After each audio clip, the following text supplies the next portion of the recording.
Is someone else going to manage admitting everyone, or should I do that? Sarah, please do that for us throughout the meeting. Thanks. Are you going to count us in, Sarah?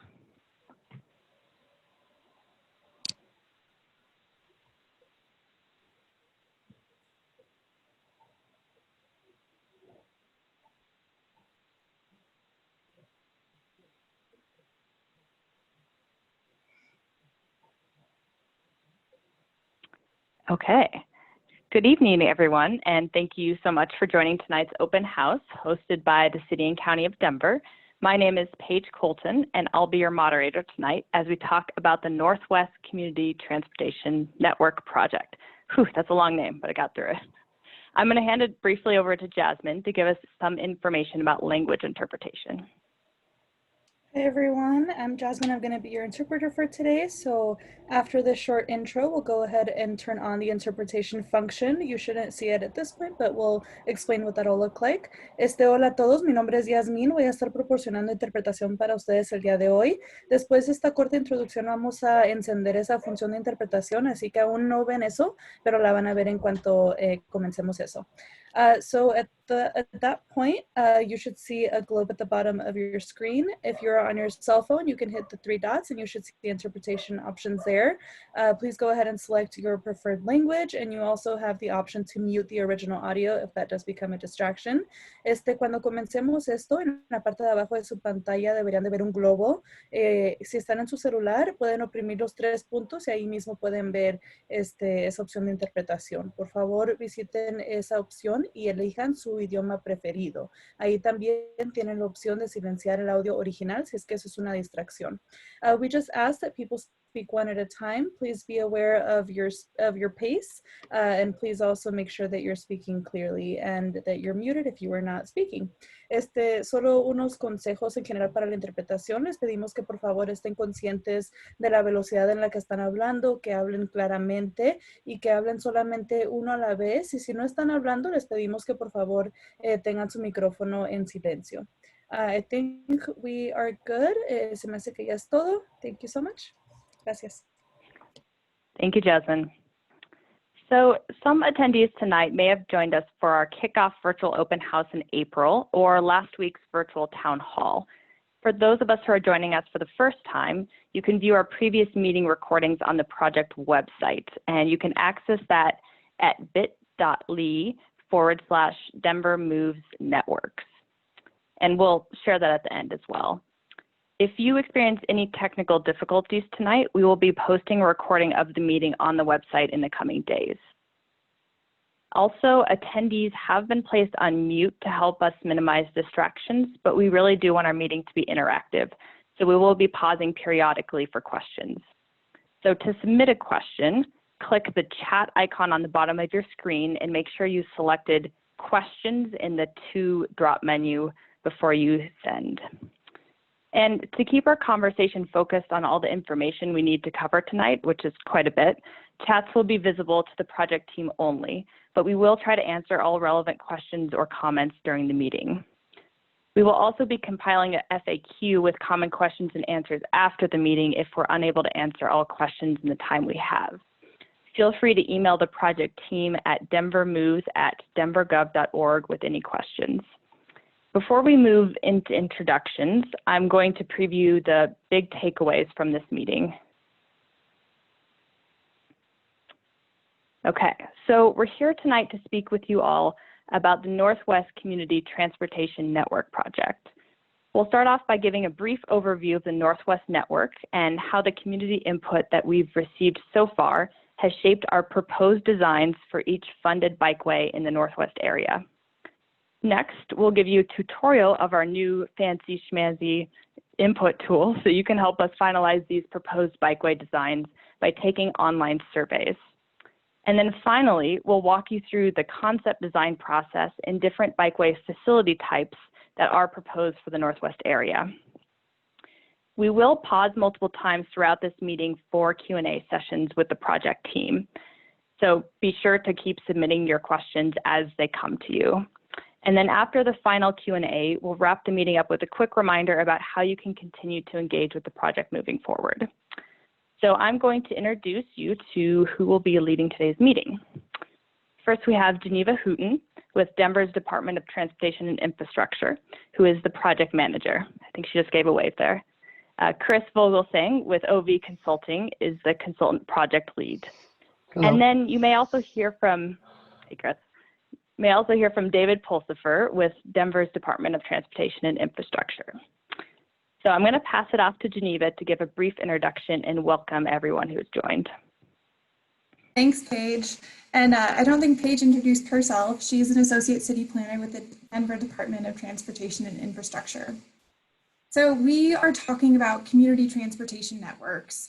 Maybe you've heard of them, maybe you haven't. These are 3 concurrent multimodal plans that are covering a huge portion of Denver. And we're really excited tonight to be talking and focusing on Northwest Denver. So we're going to get in and really talk about some bike projects tonight. Now, we'll talk about all of the feedback that we've heard thus far, and it's multimodal.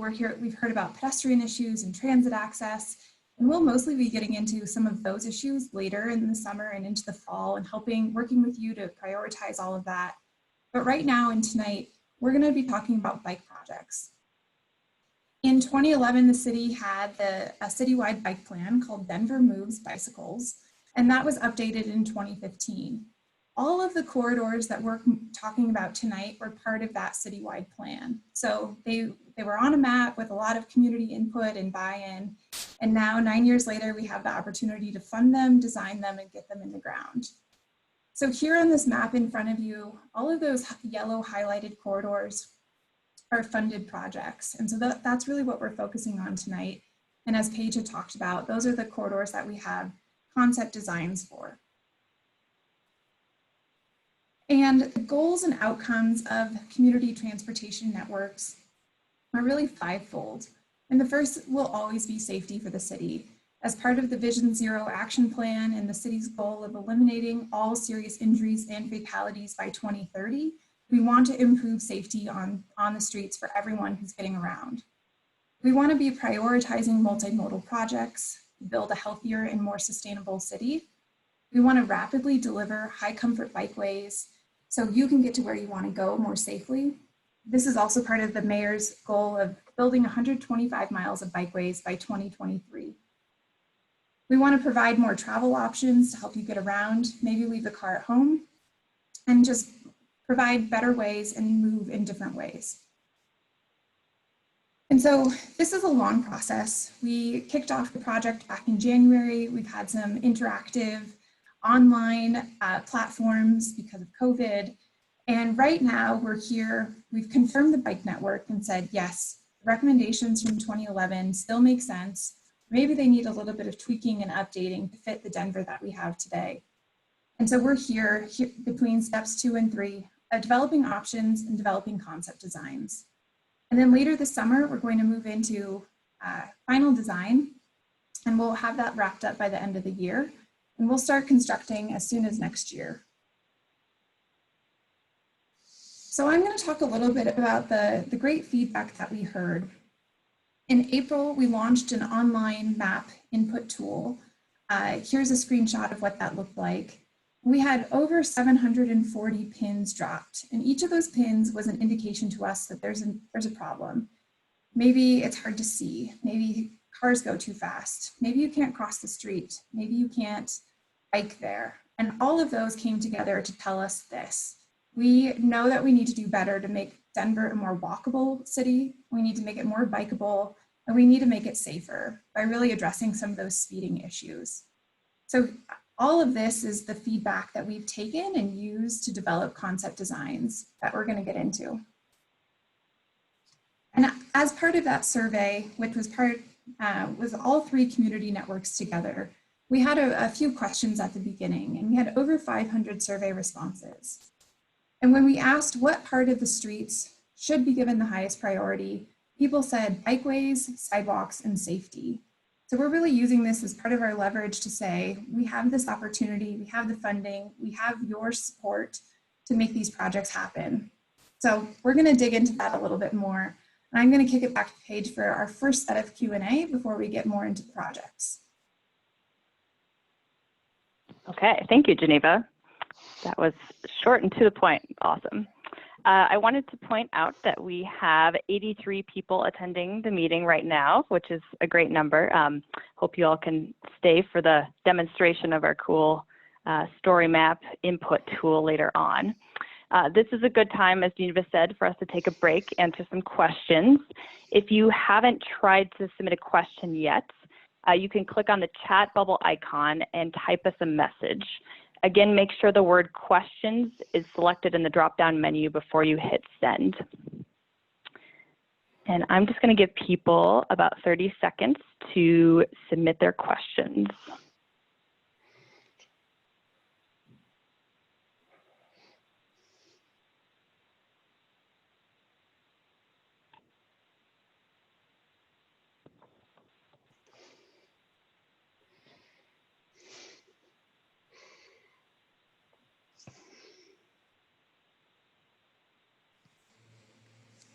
Hey, Paige, I'm actually Okay. going to...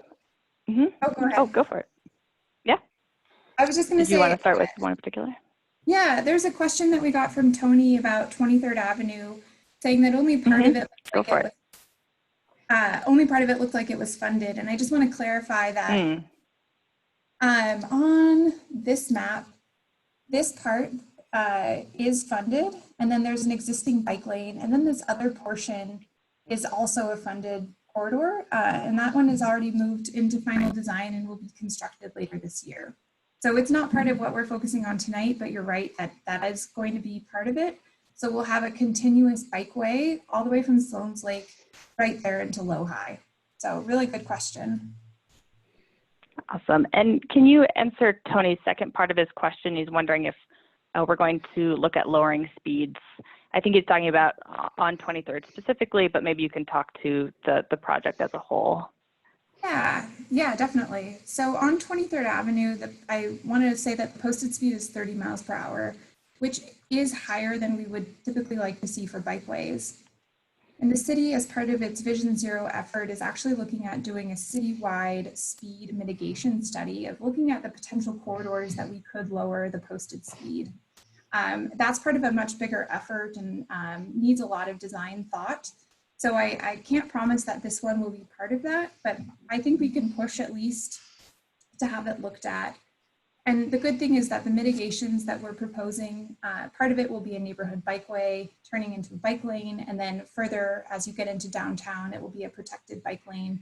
All of those elements will help narrow the travel field and help narrow traffic. So there's a traffic calming element already in the bike lane project. Awesome. Thank you, Geneva. Okay, I'm going to direct this question to Chris.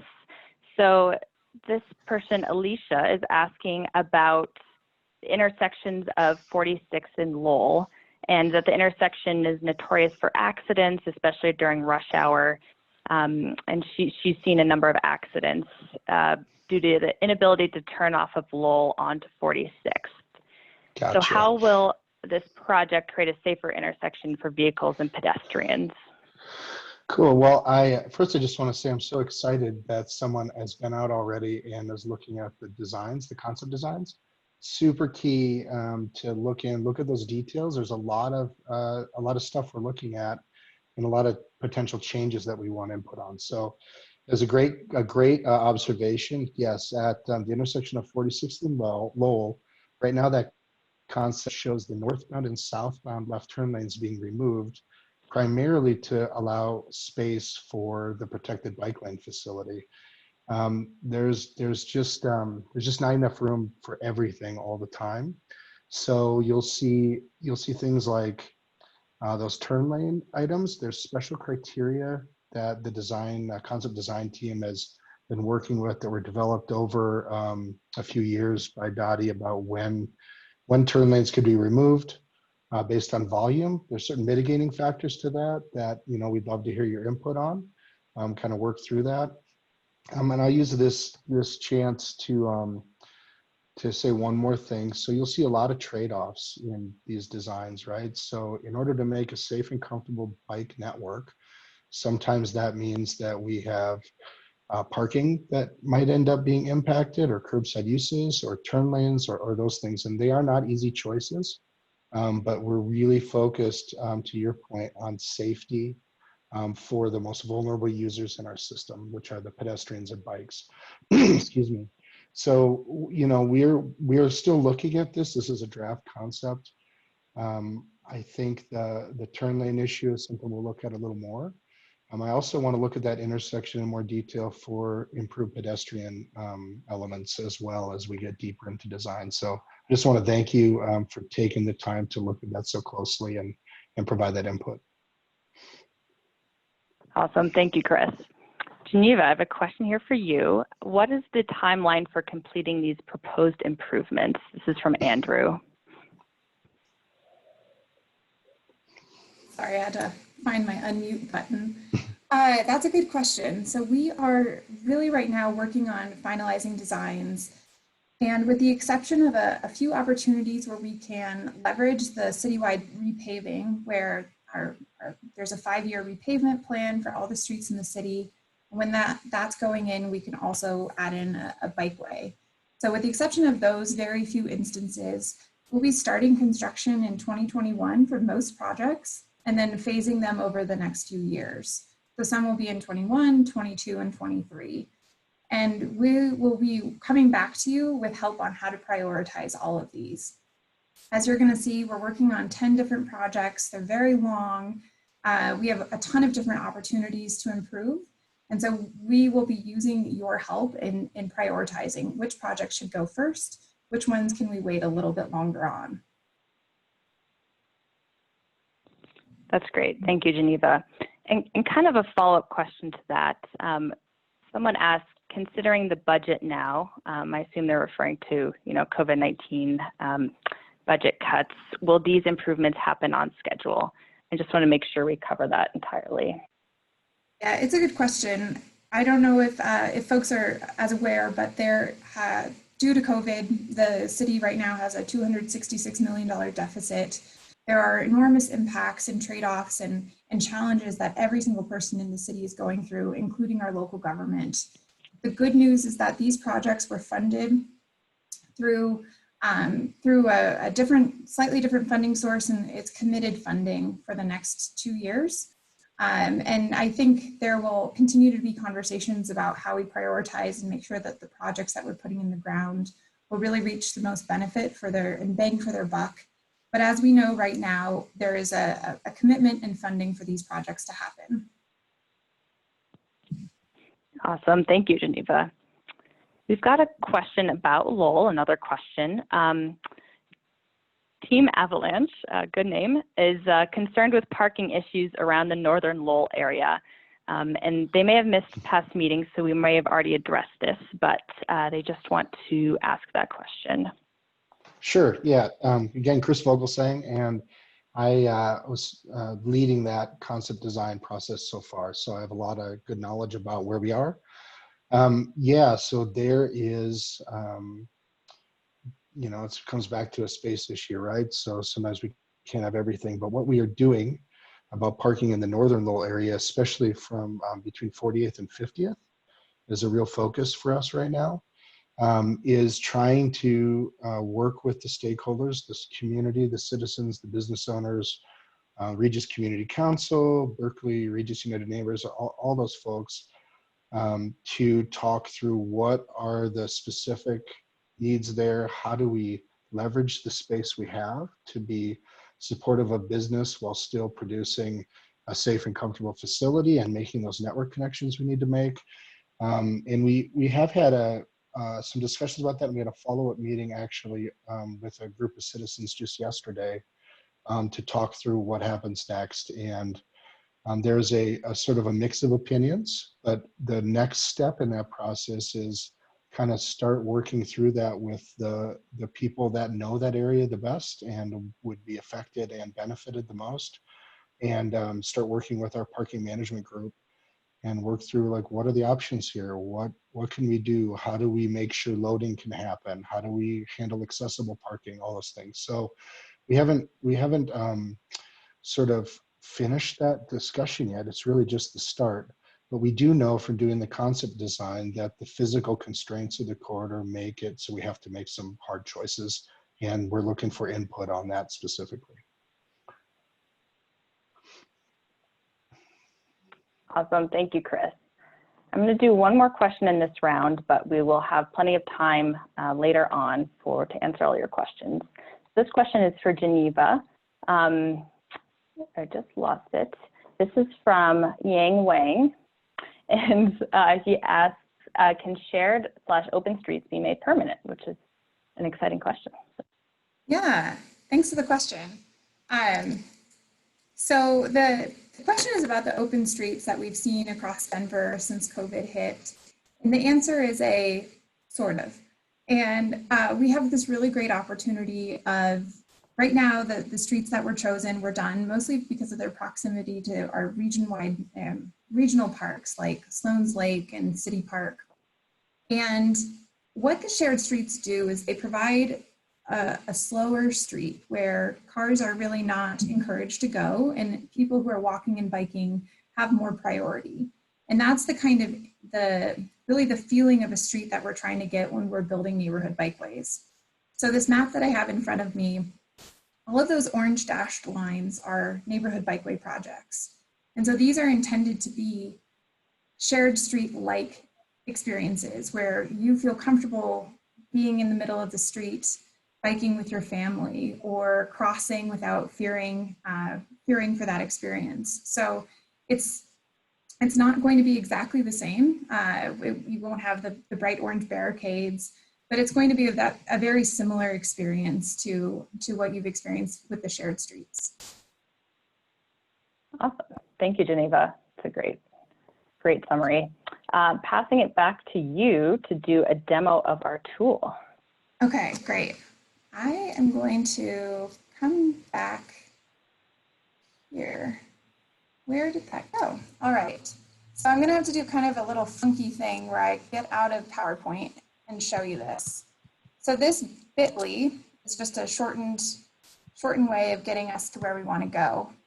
And what you'll do is you can type this in and it will take you to this page, which is the Community Transportation Network page for all 3 networks. I will also show you that down below here is where you can find more an FAQ about the project, a recording of our first open house in April. We have lots of good information here. But I really want to focus you to this gray box. So if you hit the Give Feedback Now, it's going to take you to this site. And this is we're calling it a story map. And this is where you're going to find surveys and concept designs for every single project, not just in this community transportation network, but all 3 of them across the city. So I will show you how that goes. First, this little thing here, see designs by clicking here. If you click this, it will actually take you directly to that map, but I'll show you if you want to walk through it with me. So here we're talking a little bit, kind of like we shared before, about why we're here and what we're doing. The 125 miles of bikeways, our schedule, then why we're doing this. So those goals and objectives that I talked about earlier. Our engagement to date. So I showed you the survey. So you guys are already pros. You know what you're talking about. So here, and then you scroll down here, and we're saying our goal is to really build out a network. And if you look here at Northwest, you see I know that we're missing 35th Avenue as an existing bikeway, but for the most part, Northwest really doesn't have a ton of bike infrastructure. And particularly, it doesn't have any of the north-south connections that we know people want. So if you keep scrolling, we talk about different bikeway types, everything from bike lanes to buffered bike lanes to protected bike lanes to neighborhood bikeways. And then keep going, and this is really where we want you to spend your time. So what you can do is, I'm going to minimize this. So if you scroll in using this button here, you can move around the map, and all of the gray lines are showing existing infrastructure, and each of these colored lines is a funded project. So let's say I want to look at Perry. So I click on this line, and then it takes me, and you can see the limits. So this project goes Perry, from West 46 down to West Lakeshore Drive. I'm going to click here, and it's going to take me to a Google folder. And this is where you can click and you can find a fact sheet about what this project is, some considerations, some benefits, what the street looks like today, a little bit more about project schedule. And then I'm going to click back and take you to a concept. And I know it's shifted. It's a little goofy, but if you download it, you can also change the way that it's oriented on the screen. So that's how you can see a concept design. And then if you go back here, after you've reviewed it and said, wow, this looks great, or I have some questions, then we want you to take a survey. And this survey is exactly about this corridor. It shows you the extents and the map, and then it'll take you through a couple of questions. And the cool thing is, we have this for every single project. So you want to learn about West 41st Avenue? We have all of that information for this project. We have it for 46th, 41st, Bull Boulevard. All of them in this network are in this tool for you to dig into, take a look at, understand how the projects will benefit, maybe change the way that you get around a little bit, maybe improve the way that you and your family can bike in Northwest Denver. And then we really want to encourage you to take every survey that you can, particularly for streets that you use or maybe are more interested in using for biking, and tell us how that is. Tell us how this street might change your travel behavior. So I'm going to go back to the PowerPoint slide. And I think we're going to take a couple more questions about the tool. And we'll then start digging into some of the projects themselves. Awesome, thanks, Geneva. Okay, so we don't have any specific questions about the tool yet, but maybe I'll ask a couple process questions. So a question about meetings and how they've been advertised and whether they've been open to the public. So maybe you could just dig into those previous opportunities for outreach, and also the MAP survey too, how we distributed that and how many people answered that sort of thing. You already got to that, but just repeat it. Yes. So for the first, we were going to have an open house, an in-person open house on March 11th. And if you all remember, the first 2 weeks of March, that was when everything with COVID hit. So we actually had to cancel that meeting day of for people's safety. And we pivoted to an online option. And so we had a Zoom meeting very similar to tonight, but it was actually coupled with a technology that pushes a phone call to landlines. So we had over 350 participants for that meeting. We helped spread the word through Councilwoman Sandoval's office, through some registered neighborhood organization newsletters, and through word of mouth. We have a stakeholder working group, and we're really relying on our stakeholders to help us spread the word. We had information out in Nextdoor and have been trying other creative ways of reaching people in this time when we can't meet face-to-face. More recently, we tried something with chalk stenciling, where we actually were able to use that bit.ly address that goes to the city website, and we had that sprayed using chalk all around this Northwest, particularly around the corridors.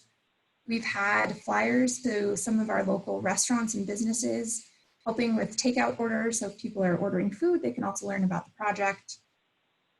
And last week we had another open house talking about all three programs together, all three networks. We had over 650 people participate. So it's certainly not, it's not everyone, but we're trying our best in these times. And then I think your last question was, how did we get the word out about the survey, the online map-based tool? And we use a lot of those same methods of using our council, using our stakeholders, and trying to spread the word through our ever-growing project list of folks that we can reach. Thanks, Geneva. That was a great summary. Just want to reiterate to everybody, decisions have not been set in stone by any means, and that's why we're here today to to make sure you guys know how to submit questions, submit your comments, take our surveys, as Geneva just showed you. So we'll have more information later on how to get in touch with us, but just want to reiterate that it is not too late to give your feedback.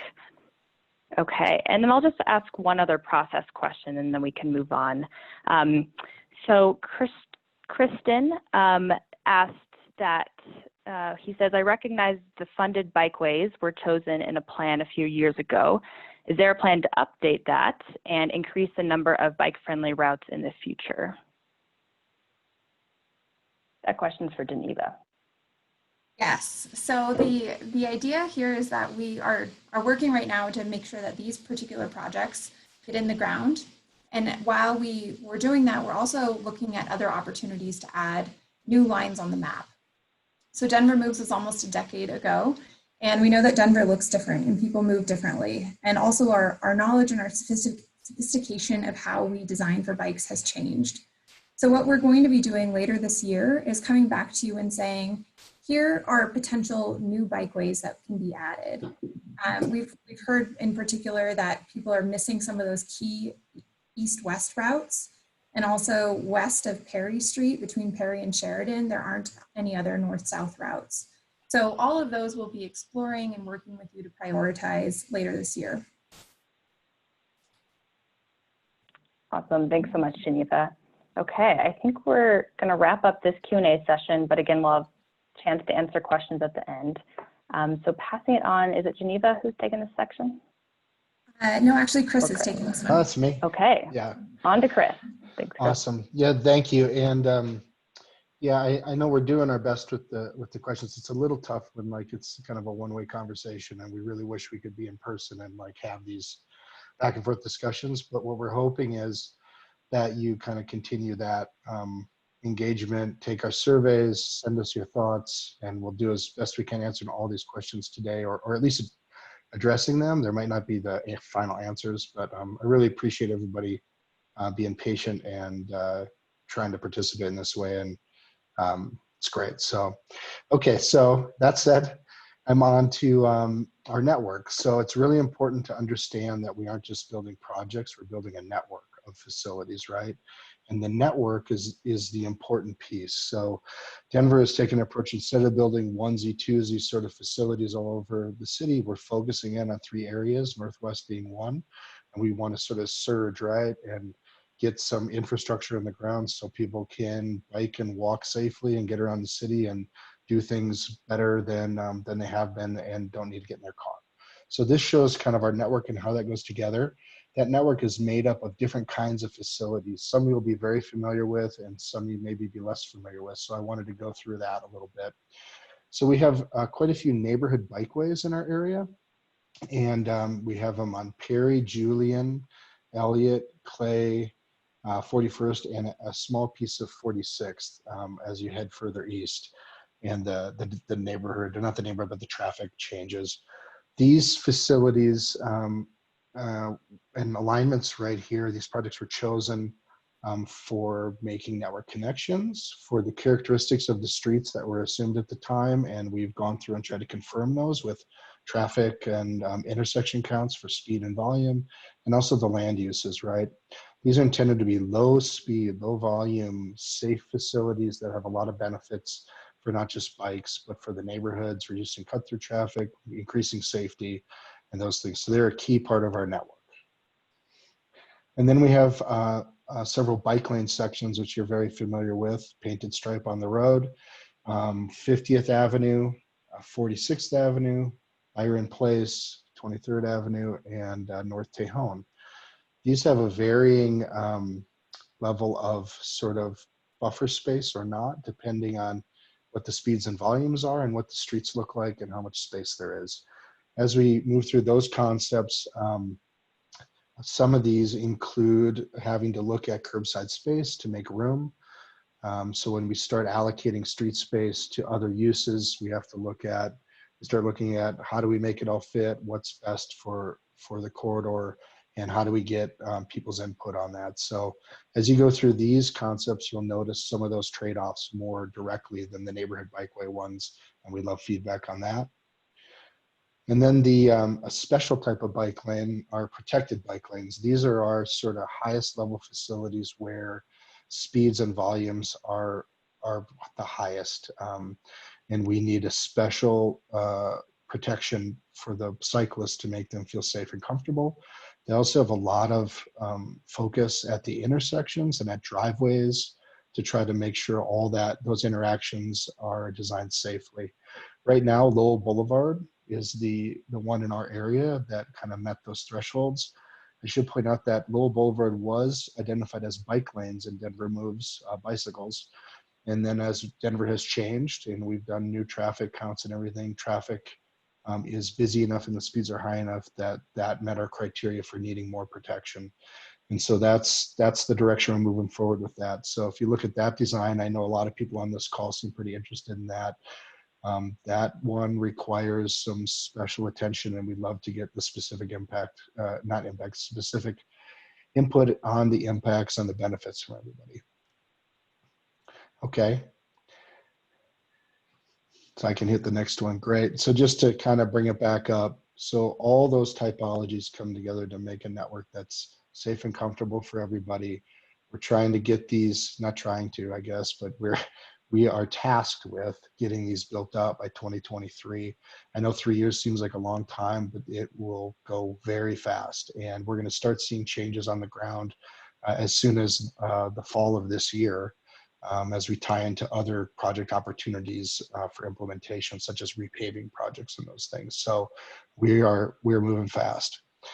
Of the 11 corridors, they're all very important, and I don't want to minimize any of them because they all are important to the network and they're important to the businesses and people that are around them. So like Lowell, I don't have highlighted in this slide, and I probably should have, and I apologize for that. What I highlighted here were 3 corridors where sort of the facility type is, or alignment is sort of being modified or discussed. So the Byron Place and Vrain Street, that's the north side of Sloan's Lake Park. That was identified as bike lanes in Denver Moves, and we're also investigating the possibility that that could be a neighborhood bikeway. There's an open streets section right near there that's working very well, and we're seeing if those can kind of, how that works, of what works best in that area. Julian Street is actually a block west of Irving Street, which was the first neighborhood bikeway corridor identified in that area. As we looked into Irving, the speeds and volumes are very high for a neighborhood bikeway, and it's also a collector street, and it connects to a lot of uses that generate a lot of traffic. And we got a lot of public feedback on Irving that said, hey, you know, we don't really think Irving it might be the best place. Can you take a look at Julian Street? We've taken a look now at Julian, and we think that could be a better alignment actually. And we're looking for input on that from you directly. And the last one I pointed out here was Tejon Street. So it's has some similarities to the discussions we've been having at Lowell Boulevard, in that there's not a lot of space. Denver Moves has it as bike lanes. And to implement bike lanes in that space available in Tejon means there'll be curbside impacts. And we are starting the process of engaging with residents and businesses along there in a more direct way, kind of like we have just started on Lowell Boulevard as well. And we'd love input on that because there's some choices to be made that we really want to have a discussion about. So that's the network as a whole, and some kind of key areas to really focus in on. And then, so of those types, I said the neighborhood bikeways were kind of the newest one to Denver. There's one on 35th, which I know a lot of you are familiar with in the Northwest area, and there's a lot of opinions of how that's working. We are learning and tweaking and hoping that we'll want to really implement safe and comfortable facilities, right? So a neighborhood bikeway is really about streets that prioritize biking and walking and not auto travel. And in order to do that, what we're looking for is trying to find streets already have low volumes and speeds, so we can do some interventions, maybe I'll show you on the next slide here, mini traffic circles or things like that to try to slow things up to make it comfortable, right? So 3 key pieces of a neighborhood bikeway. We have to get the speeds lower. We want to reduce the volume of traffic, which usually means reducing cut-through traffic. And we want to focus on intersection safety and crossing safety.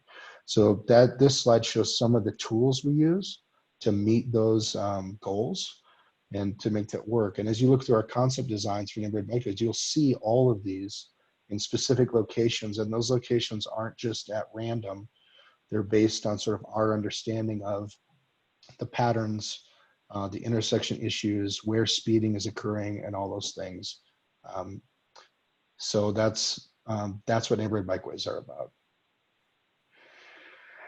And then I have two slides here, this one and the next one, that I wanted to give some context to the concept designs you're going to see, or you maybe have seen, and give you a sense of the visual language here, right?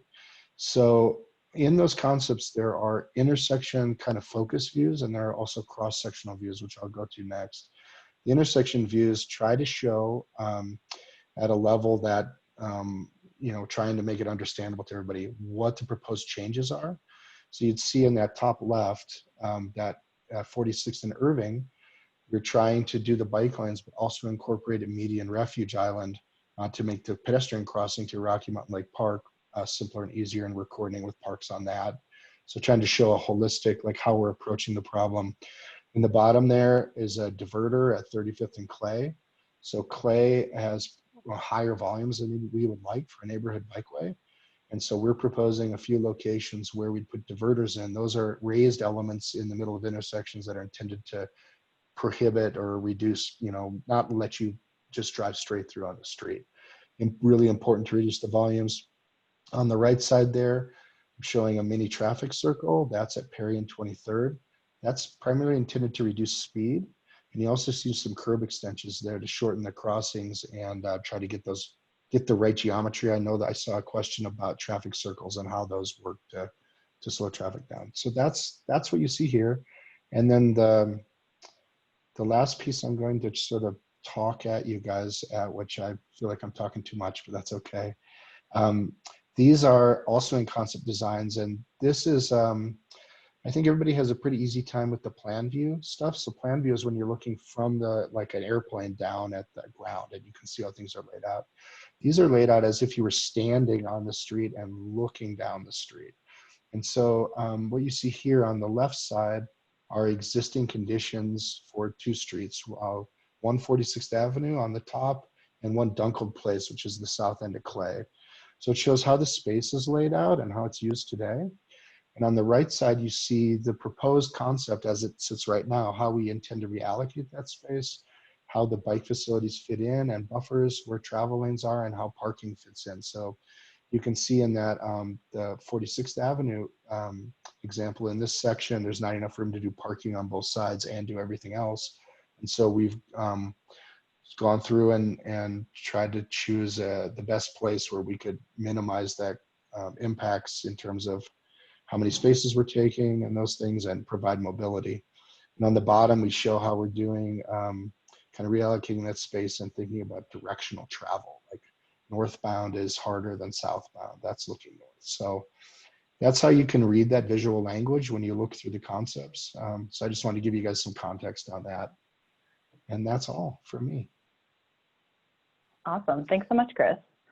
Okay, so we've wrapped up our presentation, and now we're happy to answer many more of your questions. They're coming in fast and hot. But first, I wanted to tell you how to stay engaged. The number one thing is just go to our website. It's bit.ly/Denver Moves Networks. You can find all of this information there. There is a link to the online story map that Geneva showed us earlier. Please go to that site to look at the concept designs, the fact sheets, and then take our surveys to really get your input heard. You can sign up for office hours. We have 3 office hours dates so far. I will find out what times those are exactly. So we have Tuesday, June 30th from 5:30 to 6:30 p.m., Wednesday, July 1st, 12 to 1 p.m., and Tuesday, July 7th from 8 to 9 a.m. So you can go to, again, that website, bit.ly/Denver Moves Networks to sign up for those. And we're happy to, if those fill up, to add some more office hours. So just let us know what you would like. Emailing us your questions is a great option. Our email address is denvermoves@denvergov.org. You can also sign up for our email list just by emailing that address. And then also on our website, there's a button that says sign up for project updates.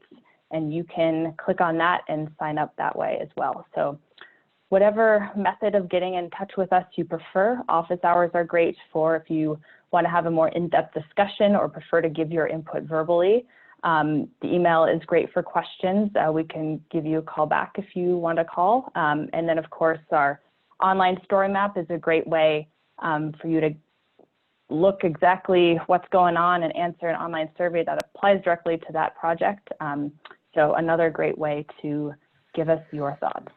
Hey, Paige, can I point out one Yeah. thing? So I know there's just one small typo and I want everybody to be aware. So in the bit.ly address, it should be Denver Moves Networks with an S at the end. Oh, you're right. And I want everybody to make sure they have the right address so they don't just get bounced. So thank you for making that change so quickly. Yes. You can also Google Denver Community Networks and it'll come up as well. So, okay, I'm going to take some questions. So Leslie says she loves the concept of speed humps, and do we have a picture or example of those and what they look like versus a speed bump? Leslie, I would say email us and we can provide you pictures. Okay, next question. This is from Layton. Is there any thought given to prioritizing safety for children biking to school with our neighborhood bikeway placement? Unfortunately, traffic and danger keeps parents from allowing their kids to bike to school now. I'll hand that to Geneva if she wants to take that one. It's a good question. So the streets that were chosen part of Denver Moves in 2011, when we do a citywide bike plan, we're looking at lots of different things. We're looking at where people live and where commercial corridors are, really those big generators of trips, and then linking people the best we can to them. And schools are absolutely one of those generators. We know that one of the great things about the West 35th Neighborhood Bikeway is that there are so many schools along that, Edison Elementary, other schools that kids are using and families are accessing. So when we were looking at how to design the neighborhood bikeways as part of this, we are absolutely looking at where are those schools? And I think 41st, and I'm going to actually move us to the map because I think it might be easier to follow along. So 41st has so many different schools along it. And as we were planning and designing some of this, we looked at it and looked at the feedback from certainly our data collection and from the map tool where you all provided us your input. And we said, okay, how can we help kids get to school better?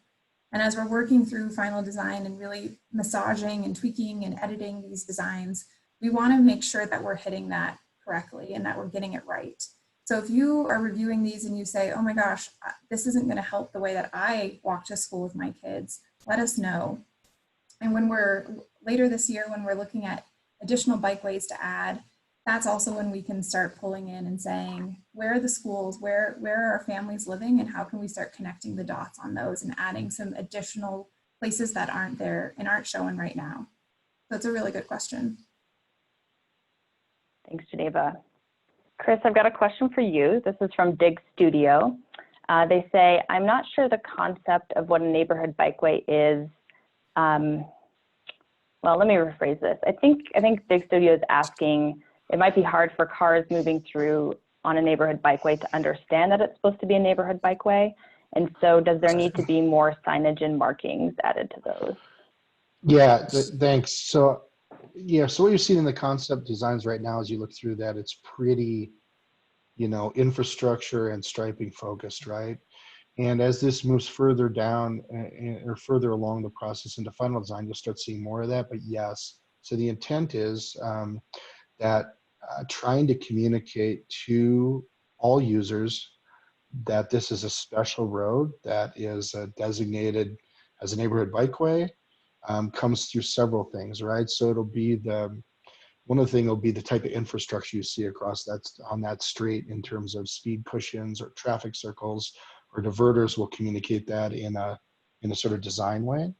And then there will be supplemental markings to indicate like, yes, this is a place where you should feel safe biking, and you should expect to see bicyclists and pedestrians. And then we've also been talking about signage, how the signage program comes together and making a consistent theme across the city for neighborhood bikeways. So it's not just our area, it's sort of citywide and making that. So those are all important signaling devices to people about how to treat this street and how to behave. Awesome, thank you, Chris. We've got another neighborhood bikeway question. This one's specific to Perry Street. Alan says, thank you so much for this design. I bike up there every day with my kid on the way to his preschool. Could the traffic circles be larger than the ones on 35th? Because they don't seem to slow drivers very much. And so that's part one. And then part two is, would you consider a climbing lane between 29th and 30th because it's so steep? Super, and that's for me, right? Chris? Okay. Yeah, you bet. That's for you, so, Chris. okay, so the sizing of the traffic circles is an art and a science. Okay, so there are some balanced needs there. So we have a lot of emergency vehicle response sort of characteristics that we need to consider, and we've actually the city has been talking with Denver Fire and different emergency providers about how this stuff interfaces with their ability to respond in a timely manner, right? So that's one thing that adjusts the size of this, because we need to accommodate some certain vehicles. The next thing that adjusts the size of it is sort of how wide the street is and how much deflection you can get. So right now, what we've identified is there should be a traffic circle at a certain intersection. You'll see those in the concepts.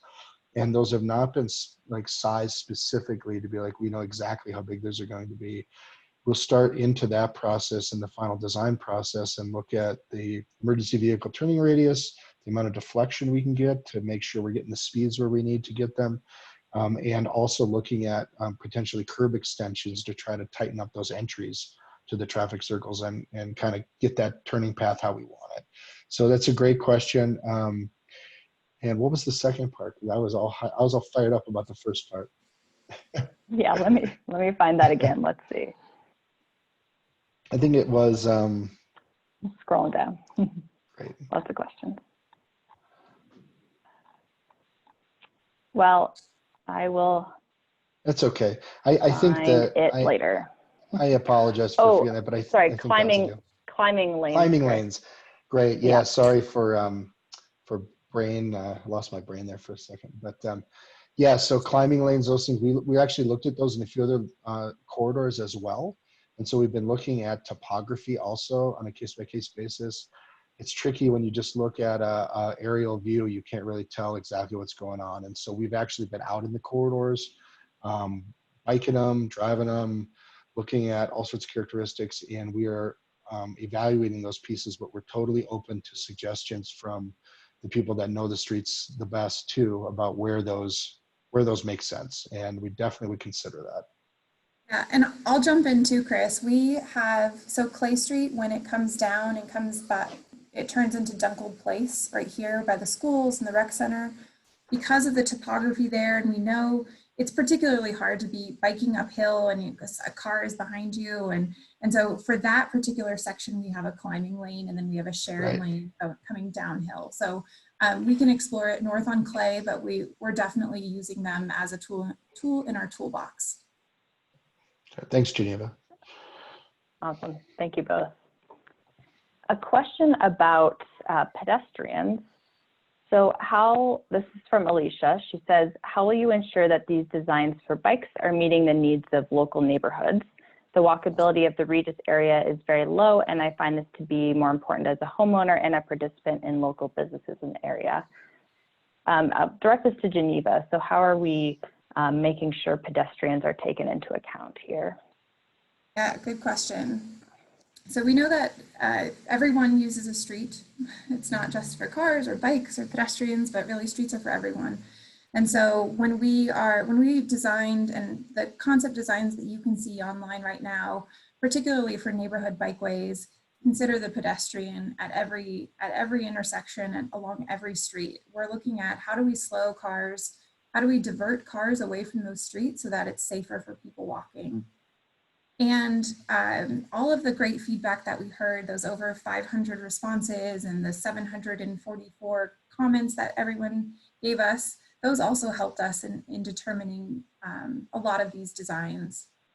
And later this year, we're going to be taking all of that, boiling it down into potential projects, and then bringing that back to you and saying, did we get it right? How can we prioritize these? Where do we need to focus our money and our time to make it better to walk?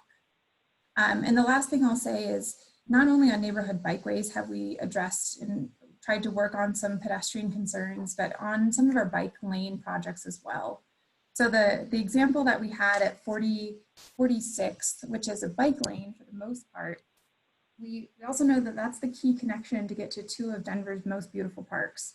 So we're working with our park staff and we're working with our design team to make sure that it's also easier to cross when we're there designing the bike lane. So that's why we have a median pedestrian refuge island.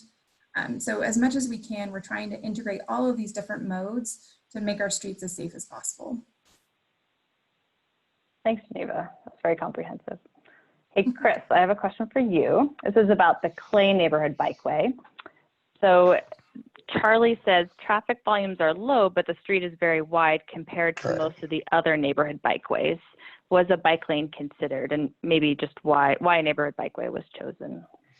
Yeah, that's a good question. I think obviously a lot about that corridor and the widths, right? So 32nd to 38th tends to be the wider piece of the area we're looking at. I think that's like 40 feet curb to curb, right? And when you look into the concept designs that are available to you, you'll see that we've still shown a neighborhood bikeway in that piece. And it is on the wider side, right? And so what we've done, if you go kind of past that further into the concept design, you'll see that we have quite a few interventions at intersections to divert traffic. Like we talked about, the 35th and Clay diverter was one of our examples, to try to get speeds down and everything. So our first charge in terms of process was trying to look at the type that was identified in Denver Moves and trying to make that work. And then our second piece is like, if we can't make that work, is there a different facility type? And we've done that in a few places where we found that, maybe in this section, a neighborhood bikeway doesn't make sense. We've transitioned to bike lanes in that area. I think we can, we'll probably take another look. This is just our first draft to you guys, right? And we'll take another look at that section and see what makes sense. But we felt like with the designs we showed at the intersections that we could get the speeds and volumes of that section of Clay down to acceptable levels for a neighborhood bikeway use. That's where we are right now. Thanks, Chris. So I do have a comment here that some people are having trouble with the story map and accessing our designs.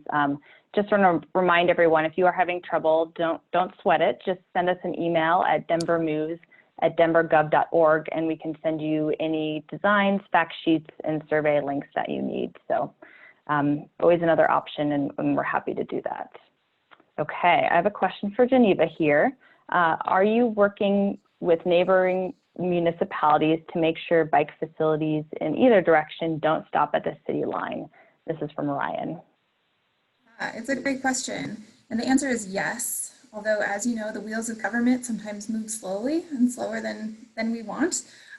So we have representatives from Adams County, Jefferson County, and Edgewater, Wheat Ridge on our stakeholder working group.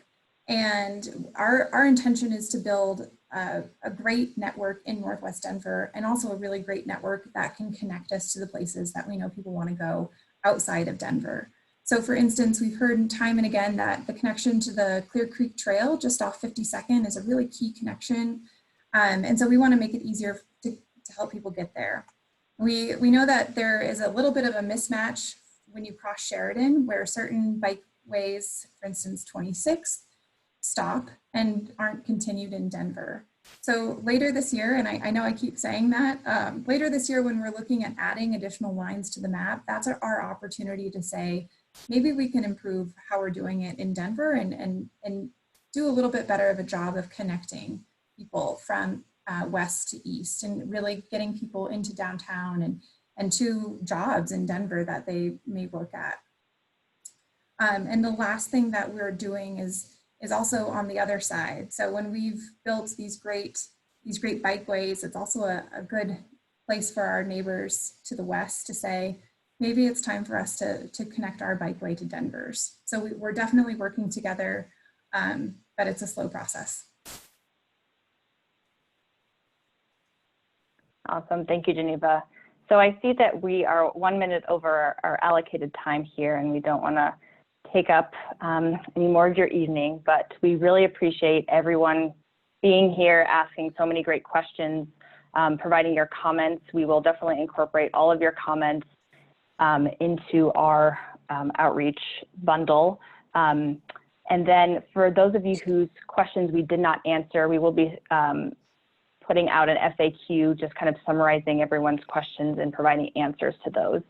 And then, of course, you can always email us and get a direct answer, denvermoves@denvergov.org. Please check out our website again, bit.ly/Denver Moves Networks.